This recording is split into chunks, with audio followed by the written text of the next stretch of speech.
আপনি এখানে কি জন্য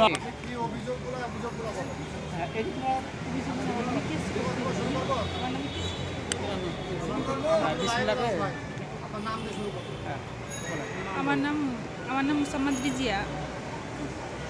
আজকে এখানে আসছেন আপনার আগে যে স্বামী, সেই স্বামীর বিরুদ্ধে কি কি অভিযোগ? সে আমার একটা চেক নিয়ে, তার সাথে আমার বিয়ে হয় 11 সালে। 11 সালে বিয়ে হয়, তারপর তার সাথে বিয়ে হয় আমার 11 সালে। পরে তার সাথে নাম বলেন। তার স্বামীর নাম, তার নাম ইনায়েত। ইনায়েত সে হচ্ছে আদম ব্যবসা করে। ওইদিক তাকাবেন, হ্যাঁ বলেন, আস্তে আস্তে বলেন। পরে তার সাথে সে আমার 2019 সালে সে আমার তালাক দেয়।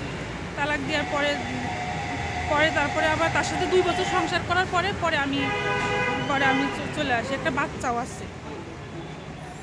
তারপরে কি মামলা দিয়েছেন? আমার চেকের মামলা দিচ্ছে। বলেন। চেকের মামলা দিচ্ছে। আচ্ছা, আপনি একটু এদিকে বলতে পারবেন? আপনি ঘটনাটা একটু বলেন। ঘটনা হচ্ছে যে তার তোমাদের বিবাহ সংগঠিত হয়, হওয়ার পরে দেখা যাচ্ছে ওদের বাঁচা বন্ধুগুণ না হওয়ার কারণে যখন ও বিভিন্ন ধরনের মাদকাসক্ত এই সিস্টেমে আসক্ত ছিল এবং আদম ব্যবসায়ী ছিল। অনেকের কাছ থেকে টাকা নিয়ে বিদেশ নেওয়ার প্রবলেম দেখিয়ে তাদেরকে বিদেশ নেয়নি। বিদেশ না নেই কারণে তার বিরুদ্ধে একাধিক মামলা আছে। মামলা থাকার কারণে সে একাধিকবার জেলেও গিয়েছে এবং এর কাছেও ওই টাকা পরিশোধ করার জন্য মানে যৌতুকের জন্য টাকার জন্য চাপ দেয়। যখন টাকা না দিতে পারে তখন এর উপর অত্যাচার করে কন্টিনিউ, এবং অত্যাচার করার এক পর্যায়ে যখন সে টাকা না দিতে চায় তখন যখন ডিভোর্স দিয়ে দিতে চায় তখন অত্যাচারের মাত্রা আরও বাড়িয়ে দেয় এবং এক পর্যায়ে সে কাছে তাকে ডিভোর্স দিয়ে দেয়। এবং যখন সে স্বামী ছিল তখন তার কাছে চেক বই ছিল, মানে অ্যাকাউন্ট করছিল তার নামে। এই অ্যাকাউন্টের যে চেক বইয়ের যে কপি কাগজ, এই চেক বইটা তার কাছে থেকে যায়।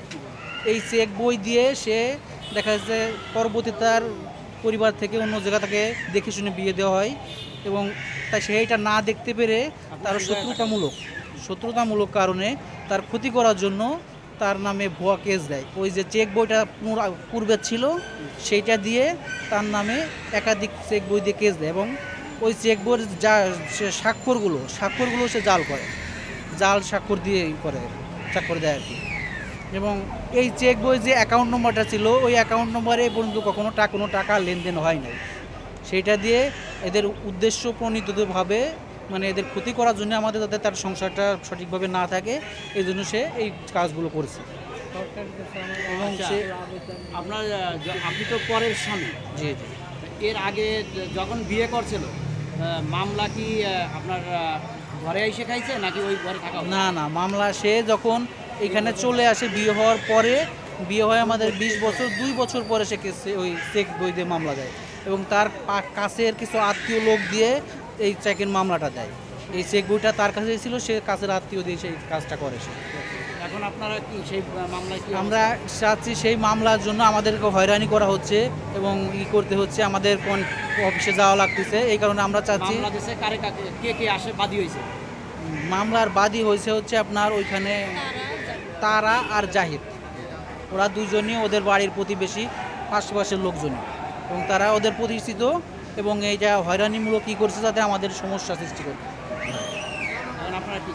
এখন আমরা চাচ্ছি যে তার এই ভুয়া এবং আমাদের যে চেক বইটা সে থাকাকালীনভাবে যে রাখছিল, এই চেক বইটা যে ভুয়া স্বাক্ষর দিয়ে যে এটা করছে, মানে মামলাটা করছে, এই ভুয়া চেক বই দিয়ে যা মামলা করার কারণে আমরা তার দৃষ্টান্তমূলক শাস্তি চাই এবং এই মামলা থেকে যাতে আমরা অব্যাহতি পেতে পারি সেটা আমরা সরকারের কাছে দাবি জানাচ্ছি।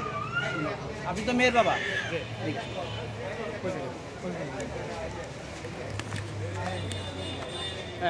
আপনার প্রথম থেকে একটু বলেন দিন যে কি কারণে এই মামলাগুলো হচ্ছে।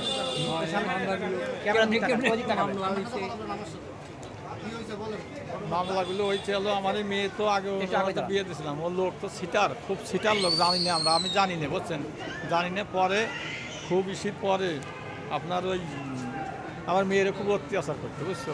পরে মেয়েরা ডিভোর্সও দিয়ে দিছিল, বুঝছেন। ডিভোর্স দিয়ে দিলি পারা ওই মেয়েটা আমি নিতে আইছিলাম, নেওয়ার পরে আবার তারপর উনি চেয়ারম্যানদের সংশোধন করে আবারও ঘর গেছে।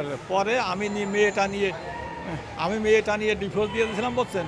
ডিভোর্স দিলে একটা চেক বই ছিল, ওই অ্যাকাউন্টের একটা চেক বই ছিল, সেই চেক বইটা নিয়ে ও আমাদের নামে মিথ্যে মামলা করেছে, বুঝছেন। মিথ্যে মামলা করে আমাদের হরানি করতেছে। ফিরে মেয়ে অন্য ঘরে বিয়ে দিচ্ছি বলে এই জন্যই ও আমাদের হরানি করতেছে। টাকা পয়সা মামলা দিয়ে আগে তো টাকা আমার ওই জায়গাতে সে বিদেশে যাওয়ার থেকে অনেক টাকা নেছে, বহুত মানুষের কাছে টাকা নেছে, বুঝছেন।